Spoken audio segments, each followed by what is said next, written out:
Parce que l'art et la culture innovent aussi loin des villes, le magazine Champs Libres explore les initiatives étonnantes au cœur des campagnes de la Nouvelle-Aquitaine. Cap sur les portes du désert des Bardenas en Navarre, avec un focus sur le festival de théâtre El Gallinero. Pour notre rubrique Vue, l'Italienne Emanuela Meloni promène son objectif entre Sèvres niortaises et océan Atlantique. À Pont d'Envaux, les Lapidiales confient une carrière de pierre blanche à des sculpteurs venus du bout du monde. Rencontre à Faux-la-Montagne avec le monde étrange de l'artiste multimédia Pierre Redon. Dans la rubrique Lue, la plume puissante de Marie-Hélène Lafont avec l'annonce. La Corrèze en tête de toutes les avant-gardes avec Histoire de passage, un festival aussi local que global. Champs libres, loin des villes, le magazine des arts et de la culture en Nouvelle-Aquitaine, ça commence.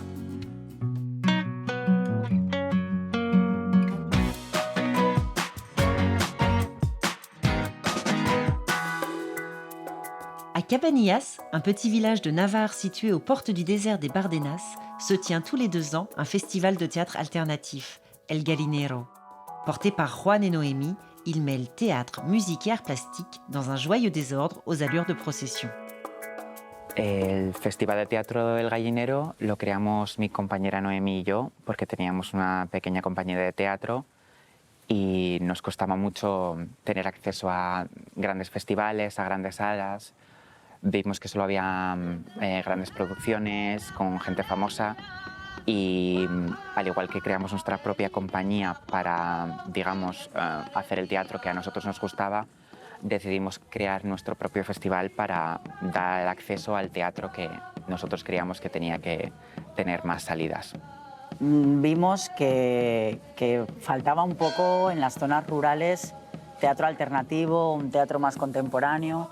Y digamos que pensamos en hacerlo aquí porque aparte de que Cabanillas tiene una gran tradición agrícola y comparábamos un poco el trabajo del campesino con el trabajo de las compañías autogestionadas que éramos nosotros. Vers 17h, lorsque la chaleur tombe, toutes les générations de Cabanillas se retrouvent pour un premier spectacle, une libre interprétation du Romancero Gitano de Federico García Lorca. El nombre viene de... Primero porque estamos en un pueblo y el gallinero es donde están las gallinas, en el corral. Y también antiguamente en España el gallinero era la zona del teatro donde la gente que no tenía mucho dinero podía ver las obras, era la zona barata, se le llamaba el gallinero.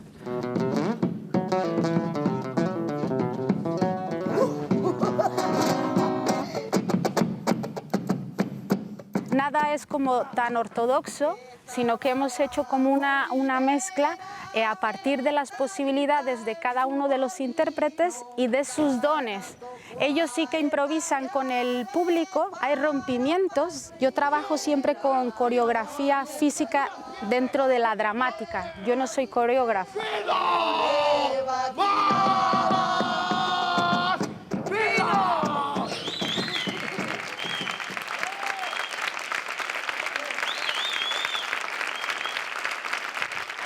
À peine le spectacle achevé, commence une étonnante procession villageoise pour inaugurer Memoria a la Fresca, un projet landartais pour développer les formes contemporaines dans les campagnes navarraises. Entonces nosotras lo que hicimos fue proponer recuperar parte de la memoria de Cabanillas relacionada un poco con la tradición de tomar la fresca que se toma en las noches de verano cuando empieza a refrescar. Y en función un poco de eso se desarrolló todo. Consistía en buscar información, tanto en archivos municipales como en la tradición oral de personas que ya la conocían, y luego con la información recogida elaborar creaciones artísticas que crearan una nueva memoria de Cabanillas, uniendo tanto la anterior como la que aún permanece.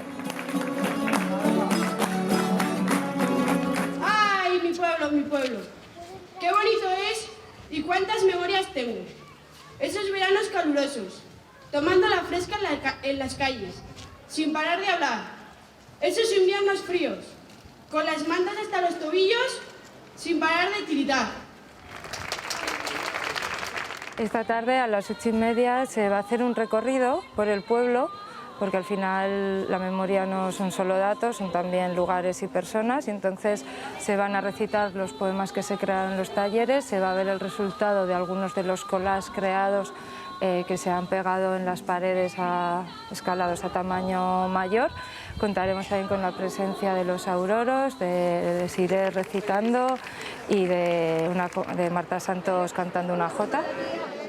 Pues ha sido una sorpresa grande por el trabajo que conlleva el realizarlo todo, y es un orgullo el sacar la historia de antes, que ya los jóvenes no la conocen, y entonces ahí un pueblo que tiene mucha cultura, que tiene muchas vivencias y demás, pues necesita recordar y que lo sepan todos los jóvenes. Nos gusta esta idea de cómo en España y sobre todo en esta zona están como apoyando la gente a estos tipos de festivales, ¿no? De teatro o de escénicas o de música, y que sea al aire libre y con el contexto del pueblo que se involucra es súper gratificante. En Espagne, les soirées sont longues et celle-ci se poursuit en musique avec la Niña Hilo, un groupe navarrais de rock indé. La reacción de la gente de aquí, al principio, antes de que nosotros lo mostráramos, se llevaban casi las manos a la cabeza. ¿No? En plan, ¿pero por qué vas a hacer esto? ¿Por qué tal? ¿Por qué cual? Y una vez ya que lo vieron, yo creo que sorprendió para bien.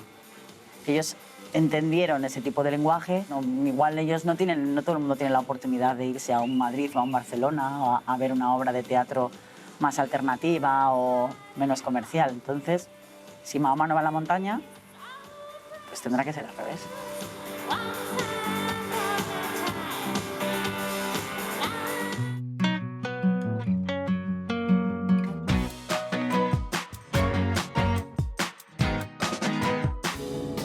Avec la rubrique Vue, découvrez l'univers d'un photographe. Un paysage, c'est comme une personne. C'est une rencontre dans laquelle on se projette. Tels sont les mots qui pourraient résumer la démarche de la photographe italienne Emanuela Meloni. À l'occasion d'une résidence d'artiste de 2 mois, la jeune femme est invitée à rencontrer les paysages entre Niort et La Rochelle. Entre ces 2 villes, une campagne dans laquelle serpente la Sèvre niortaise et où s'épanouit le marais poitevin. L'ancienne étudiante en philosophie, passée par la prestigieuse école de photographie d'Arles, arpente, sillonne, marche beaucoup. Du bruit au silence, de l'azur au vert et vice-versa, dit-elle, en revendiquant le temps lent, le temps long. La photographie est un véritable travail en solitaire, fille d'un temps à perdre où la curiosité impatiente n'est pas toujours amie du regard. Résultat, une série de photographies en argentique prises au 6-6 et un carnet de voyage qui témoignent d'un temps contemplatif et d'un intérêt pour la transformation du paysage naturel, pour la relation de l'homme à son environnement. Je crois photographier des paysages et pourtant je vois l'homme partout. Les bords de mer, les digues, les champs cultivés, les canaux, les arbres sur les rivages. Tous ces paysages sont le miroir d'une présence humaine envahissante, de mains qui ont touché, plié et modelé la terre à leurs besoins. Du vert au voile, de l'apaisement des marées au fracas de l'océan, les photographies subtiles d'Emanuela Meloni nous rappellent avec beaucoup de délicatesse notre fragile place dans le monde.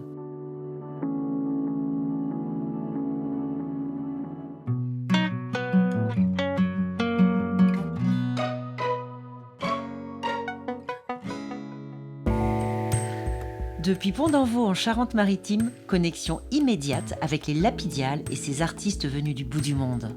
Et vous êtes au Lapidial, qui est sur la carrière des Chabossières à Pont-d'Envaux. Ancienne carrière à l'abandon, qui a servi de décharge pendant longtemps et qu'on a repris en 2001 pour faire les Lapidiales.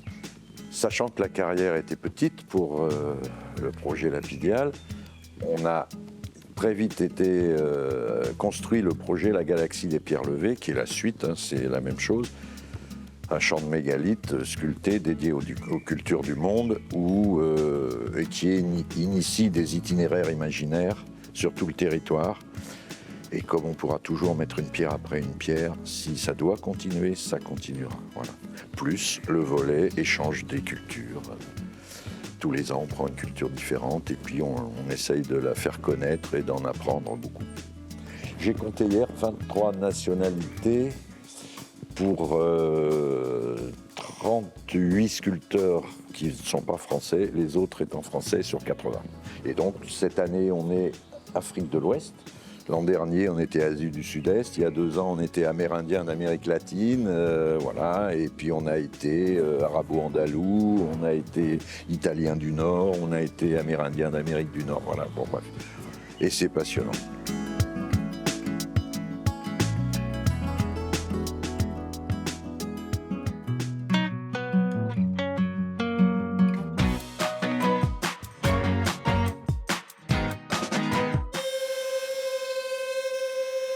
Difficile de définir l'univers de Pierre Redon.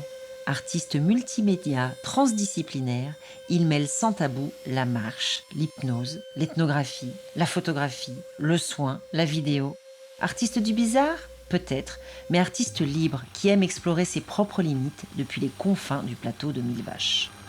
Donc j'ai grandi ici, dans la forêt, au milieu des arbres, avec les arbres, au milieu des lacs, des étangs et des tourbières.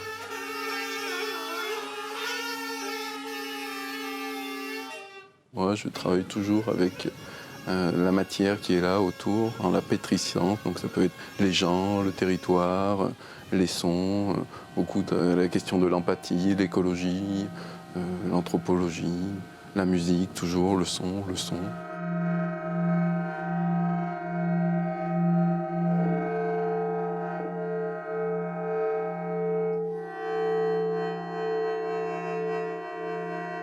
Toutes les œuvres sont plutôt présentées comme sous des formes de cérémonie, plus que de s'inscrire dans l'histoire de la performance ou du spectacle.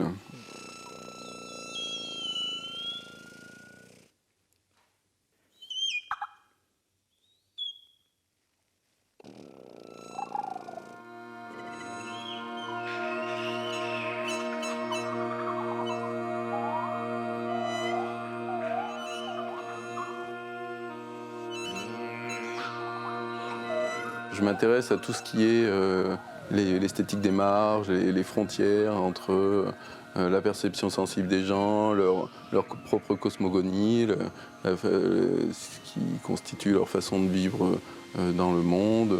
Voilà, j'ai fait des interviews avec des chamans en Amazonie, des chamans des sorciers ou des magiciens en Afrique. J'ai fait des interviews avec des zoophiles en Allemagne. J'ai rencontré des gens et je m'intéresse à la pluralité des mondes.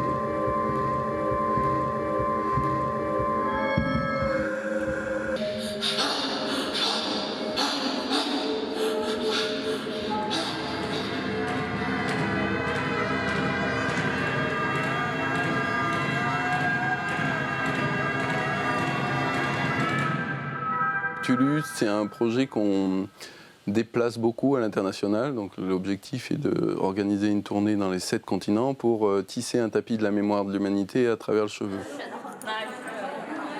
Donc c'est un projet qui s'ancre dans la philosophie d'un tapis nomade turc pré-islamique dans lequel il y a une symbolique du corps où la chaîne symbolise la lymphe, la trame, le sang, les nœuds, la chair et tout le tapis forme un corps. Et autour de cette philosophie, j'ai composé une pièce pour 6 musiciens et aussi j'ai fait réaliser 7 capes de berger qui représentent les 7 continents.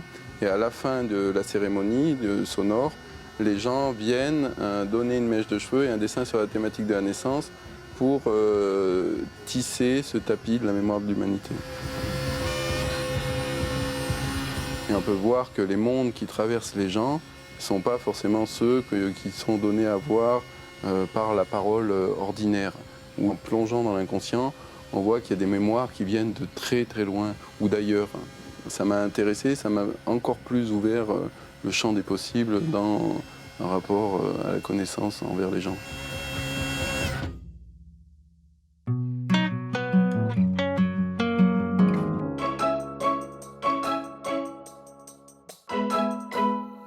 Annette regardait la nuit. Elle comprenait que, avant de venir vivre à Fridières, elle ne l'avait pas connue. La nuit de Fridières ne tombait pas. Elle montait à l'assaut. Elle prenait les maisons, les bêtes et les gens. Elle suintait de partout à la fois, s'insinuait, noyait d'encre les contours des choses, des corps, avalait les arbres, les pierres, effaçait les chemins, gommait, broyait. Les phares des voitures et le réverbère de la commune la trouaient à peine, l'effleuraient seulement, en vain. Elle était grasse de présences aveugles, qui se signalaient par force craquements, crissements, feulements. La nuit avait des mains et un souffle. Elle faisait battre le volet disjoint et la porte mal fermée. Elle avait un regard sans fond qui vous prenait dans son étau par les fenêtres et ne vous lâchait pas, vous, les humains réfugiés, blottis dans les pièces éclairées des maisons dérisoires. J'ai choisi l'annonce de Marie-Hélène Lafont simplement parce que c'est une auteure que j'aime beaucoup de par le travail qu'elle fait sur l'écriture. Ça paraît assez banal, mais elle permet au lecteur de s'enrichir par la façon qu'elle a de construire ses phrases et en même temps de nous délasser parce qu'elle nous fait pénétrer dans son univers. Elle vient d'un milieu rural, elle est issue du Cantal et je trouve qu'elle parle merveilleusement de la nature, des hommes qui y vivent, des femmes qui y vivent, qui y travaillent et j'apprécie vraiment beaucoup ce type de littérature. Parler de la nature, ça demande un vocabulaire riche finalement qui va avec la description d'un environnement qui traverse les saisons et qui nous permet aussi de lire le rythme de l'homme au milieu de cette nature. Et je trouve que Marie-Hélène Lafont le fait avec subtilité. On traverse les lieux, les saisons, les épisodes de vie avec beaucoup de bonheur parce qu'elle a cette écriture qui me convient parfaitement.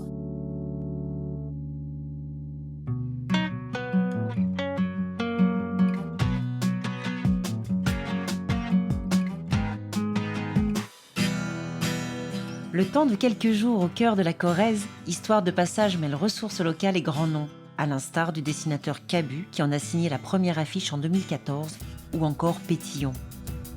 Ce festival, qui ne fait décidément rien comme les autres, invite à beaucoup marcher, beaucoup réfléchir et beaucoup partager. Histoire de passage, c'est une histoire d'ouverture d'esprit. C'est un endroit où on fait sauter les barrières. On va d'un événement à un autre à travers 50 stations différentes. L'idée, c'est qu'on déambule sur un territoire, on rencontre des personnes de ce territoire, on les valorise, on les fait parler d'eux. Et en même temps, on fait venir des personnes de l'extérieur, des agronomes, des artistes, des professeurs d'université, des musiciens, des comédiens. Vraiment, c'est très très large. C'est vraiment cette idée de rencontre entre un territoire et des intervenants extérieurs qui se répondent. Avant d'être un film, Le blé en herbe est un livre, est un roman de Colette, mais c'est quand même un roman à clé. Un épisode bien connu et raconté par Jouvenel lui-même. Ça ne se passe pas en Corrèze, ça se passe en Bretagne, à Rosven, lorsqu'il a 16-17 ans et qu'il devient l'amant de Colette, donc il est l'amant de la femme de son père. Voilà. Ce que l'on sait moins, c'est à quel point Colette a pu initier en quelque sorte le jeune Bertrand de Jouvenel à tout son amour de la nature, fait partie, à mon sens, des éléments qui expliquent pourquoi Bertrand de Jouvenel est devenu, à partir des années 1950, une des figures marquantes de la pensée écologique.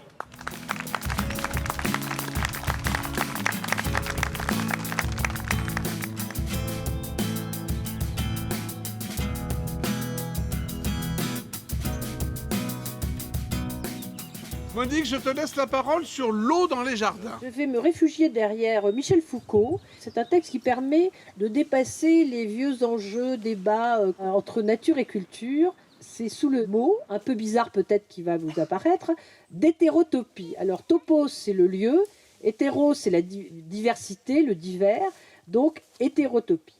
L'hétérotopie a le pouvoir de juxtaposer en un seul lieu réel plusieurs espaces, plusieurs emplacements qui sont en eux-mêmes normalement incompatibles.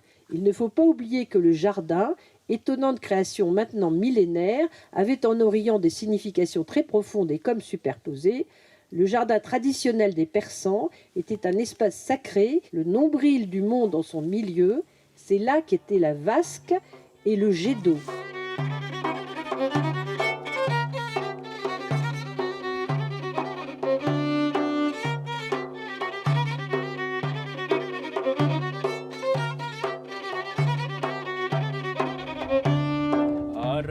Arabas birna metafrokala Arabas birna metafrokala Yevgate fasul yothises mithatsukara Yevgate fasul yothises mithatsukara.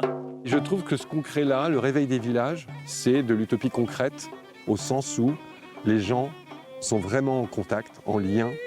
Il y a beaucoup d'émotions, il y a beaucoup de réflexions, il y a beaucoup de pensées. Il y a une pensée en action qui, moi, m'excite beaucoup. Et je suis content de venir là pendant une semaine, en tout cas, à leur côté.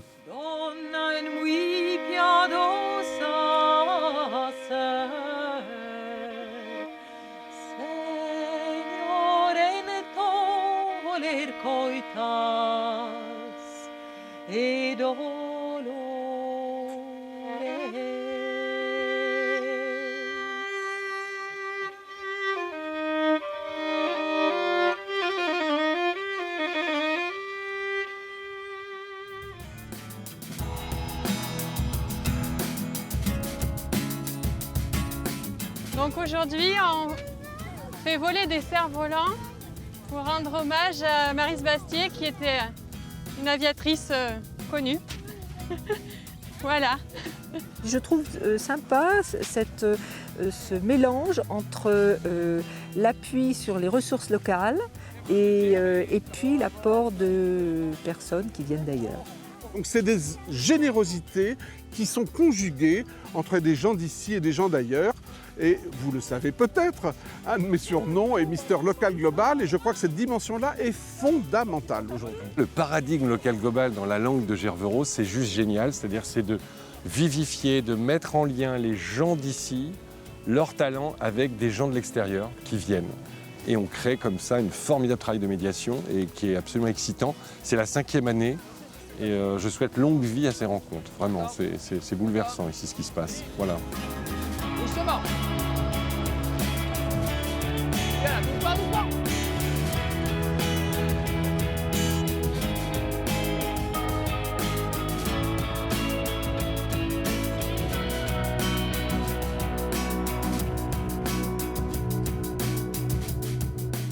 Nous, on pense que les villages vont se réveiller, que ça ne va pas mourir, quoi, au contraire.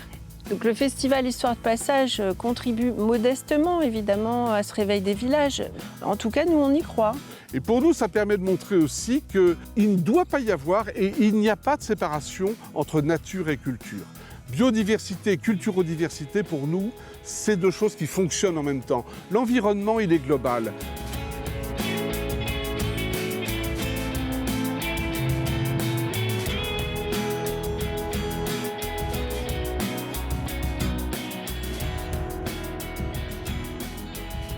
On se retrouve ici pour dîner, tous ensemble. Et il y a un moment très particulier, assez émouvant, c'est que le peintre Hérault, eh bien, c'est son anniversaire. Et donc on s'apprête à lui faire des surprises. Et en échange, c'est ça le potlatch, eh bien, Hérault fait des cadeaux à toutes les personnes qui sont présentes.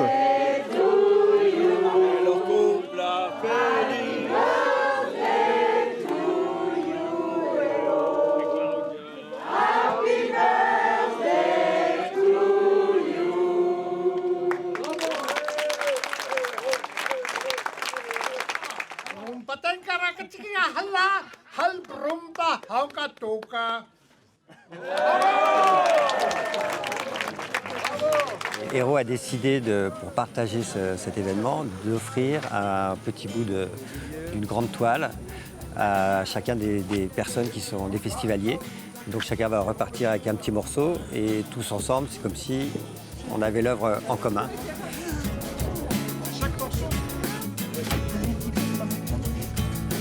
Ça suffit de considérer qu'il ne se passe rien, que c'est le désert, qu'on est dans la diagonale de je ne sais quoi. C'est insupportable d'entendre des choses comme ça. C'est totalement stupide. Il se passe beaucoup de choses, mais ces choses sont ignorées. Ces choses se font de façon horizontale, ils sont connectés entre elles.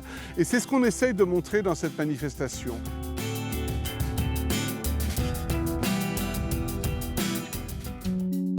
Chant libre saison 3, c'est fini. En attendant la suite, retrouvez nos 18 épisodes et quelques-uns de nos coups de cœur sur tv7.com. L'énergie débordante de Lost in Traditions, la camionnette d'art contemporain de Cloran Coranotto, l'art du conte renouvelé avec Traverse, l'univers troublant de Yéfan de Villiers, la voix envoûtante de Dawa Salfati, le théâtre très nature du Théâtre du Roi de Cœur, Chant libre, loin des villes, le magazine des arts et de la culture en Nouvelle-Aquitaine.